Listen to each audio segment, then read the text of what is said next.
என்னடா என்னமோ பாக்கெட்டாக வச்சு பார்த்துட்டு இருக்காளேன்னு பார்க்குறீங்களா? இது எல்லாமே நமக்கு தேவையான ஒன்று தான். அதாவது நம்ம சமையலுக்கு தேவையான ஒன்று. ரசப்பொடி, புளிக்குழம்பு பொடி, சாம்பார் பொடி, அப்புறம் நாட்டு சக்கரை. இந்த 4மே இன்றைக்கி நான் வந்து ஆர்டர் பண்ணி வாங்கியிருக்கேன். அப்படின்ற நேமில் அவங்க வந்து சேல் பண்ணி விற்றுட்ருக்காங்க. நான் ஏற்கனவே ஃபஸ்ட் டைம் வாங்கினேன், சின்ன சின்ன பாக்கெட்டாக வாங்கி யூஸ் பண்ணேன், ரொம்பவே நல்லா இருந்தது. அதனால செகண்ட் டைம் ஆர்டர் பண்ணியிருக்கேன். இவங்க ஹோம்மேடாக வந்து ரெடி பண்ணி கொடுத்துட்ருக்காங்க, எந்த விதமான கெமிக்கலுமே கிடையாது.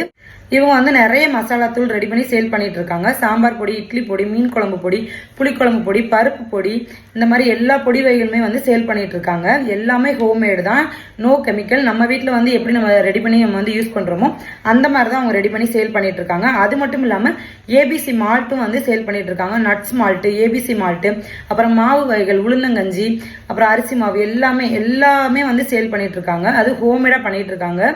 இவங்க வந்து எங்க சேல் பண்ணிட்டு இருக்காங்கன்னு பாத்தீங்கன்னா சிவகங்கை டிஸ்ட்ரிக்ட் திருப்போணத்துல தான் சேல் பண்ணிட்டு இருக்காங்க. நான் டைரக்டா போய் விசிட் பண்ணி வாங்கிப்பேன். உங்களுக்கும் இந்த மாதிரி வேணும் அப்படின்னா நீங்க டைரக்டா போய் விசிட் பண்ணி வாங்கிக்கலாம். இல்ல நீங்க வேற ஊர் அப்படின்னா நீங்க கொரியர் பண்ண சொன்னாலும் கொரியர் பண்ணுவாங்க. அது மட்டும் இல்லாம ஒரு ஃபங்க்ஷன் இந்த மாதிரி கொஞ்சம் பல்க் ஆர்டரா வேணும், இந்த மாதிரி பொடி வகைகள் வேணும் அப்படின்னு சொல்லி நீங்க கேட்டாலும் சரி அவங்க ரெடி பண்ணி கொடுப்பாங்க.